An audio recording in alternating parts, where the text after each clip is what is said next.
leçon inoubliable. En Haïti, et peut-être dans d'autres pays, bonjour est un petit mot magique, une espèce de sésame qui ouvre toutes les portes. S'adressant à quelqu'un, même sur un ton des plus courtois, si on néglige de le gratifier de cet indispensable « bonjour », non seulement on passe pour un malappris, mais encore on court le risque de n'obtenir aucune réponse. À la radio ou à la télévision, 90 fois sur 100, annonceurs ou présentateurs devront attendre l'accomplissement de cette inévitable formalité, avant de pouvoir entrer dans le vif d'une interrogation, avant de répondre à votre question, souligneront la plupart des personnes interviewées, et permettez-moi tout d'abord de dire bonjour aux auditeurs ou aux téléspectateurs.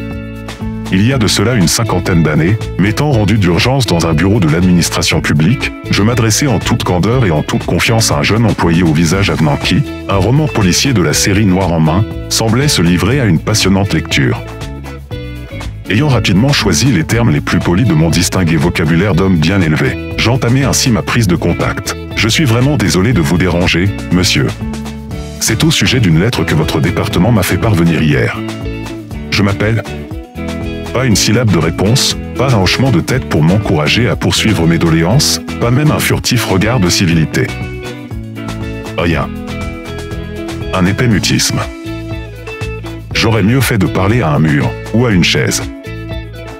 Je n'insistais pas, car j'avais la certitude que ce lourd silence méprisant qui venait d'accueillir mon entrée en matière, était tout simplement imputable au grand intérêt suscité par le polar à l'endroit de ce lecteur, sinécuriste. Je dirigeai mes pas vers un autre employé à tête grisonnante, et, avant de lui faire part de l'objet de ma visite, je lui demandai si son collègue lecteur était sourd, muet, ou plutôt trop absorbé par son roman policier, pour daigner me prêter même une légère attention. « C'est bien simple, monsieur, m'expliqua-t-il. Vous avez omis de lui dire bonjour, et il est tellement formaliste que cette incartade l'a profondément ulcéré. À moi aussi, vous n'avez pas dit bonjour, mais je ne vais pas en faire tout un drame. » L'employé offensé, qui avait tout entendu, se mit debout avec une mauvaise humeur non contenue, et me fit la leçon sur un ton assez rude, et quelque peu suffisant. « Je ne vous connais pas, monsieur. Je suis certain de n'avoir jamais dormi sous le même toit que vous. Et ce matin, nous n'avons pas pris notre café ensemble.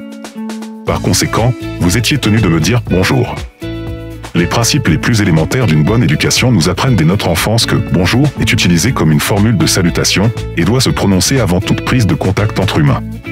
L'absence de ce petit mot s'apparente à un comportement grossier et dénote chez celui ou celle qui l'omet habituellement, un homme ou une femme dont l'éducation serait à refaire. Abasourdi par tous ces beaux préceptes de savoir-vivre et de bonne manière, qu'on venait de me jeter doctement sur le crâne, et, s'il vous plaît, avec une brusquerie manifeste, je ne fis aucun commentaire. Je me contentais tout simplement de chipper, et mettre un son désapprobateur avec la bouche, imperceptiblement et haïtiennement, tout en fusillant mon intraitable redresseur d'impolitesse, d'un regard hostile et exaspéré. Claude d'Ambreville.